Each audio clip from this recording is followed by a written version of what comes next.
Paul George is going to the 76ers. He gets his 4-year deal, $212 million. The Clippers only wanted to give him 3 years, so that's why he left. And it's a good fit. It is. The only problem is that the 76ers, are they seriously contending? Because the last few seasons, it's been a disaster. Embiid is never healthy.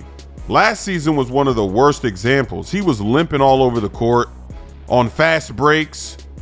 He couldn't catch anybody. He wasn't really rim protecting that well either. There were a lot of dunks and layups in the paint. He just couldn't move his feet.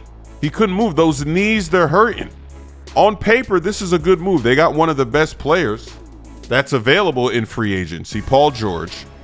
But if Embiid doesn't play, if he's injured, if he can't move around on a court and play defense, what does it matter? And Paul George, he also misses games too. The last 4 to 5 seasons, he hasn't played all 82 games. He's been missing games too. The landscape in the Eastern Conference has changed. I don't think the Sixers are beating the Celtics. I don't think they could beat the Knicks. I don't like the Sixers over the Pacers or the Bucks. So I don't really know where they stand in that Eastern Conference. They should be better than they were last season, but I don't know. Let me know what you think in the comments section. 76ers fans, what are you thinking about this move? To me, it's funny. They got better, but they're not really in a better situation in the East because the other teams are a lot better than they are. So we'll just have to see what happens. So more news. We got CP3 leaving the Warriors. He's going to the Spurs for 1 year to play with Wemby to help that young team. His deal is worth $11 million. That's a nice fit as he's getting ready to retire soon. He can still show that he can still play with Greg Popovich. And finally, we get to see somebody lobbing Wemby because he's always open in the paint. They're not really looking at him. You know CP3 is going to be looking right at him. That's Lob City, baby. He loves to throw lobs. So that's going to be fun to watch. And then this weekend, we also found out that Klay Thompson is not returning to the Warriors. So that era is over. That's actually very sad because he had some amazing moments with Steph Curry, the Splash Brothers. But after the injury, after he got injured, he was never the same, Klay Thompson. His game, it definitely went down.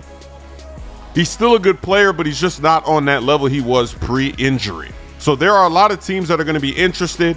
Now that the Sixers, now that they got Paul George, I don't know if he's an option there. Probably not. Or maybe, you never know. Who knows? Because I don't know what Tobias Harris is doing. I think they're going to get rid of Tobias Harris. But you got the Mavericks and the Lakers that want Klay Thompson. We'll see where he ends up. And then we have bad news for Knicks fans. Isaiah Hartenstein is going to the Thunder.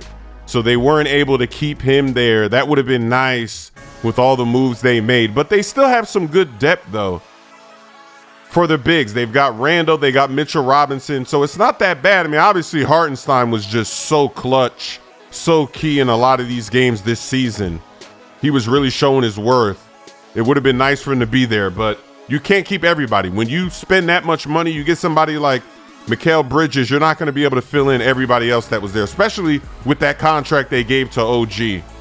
But so far, free agency has been exciting. Let me know what you think in the comment section. My songs, He Quit the Game, Lob City, and My Camo are now available on all streaming platforms. I can take the lead with this three. They need a timeout.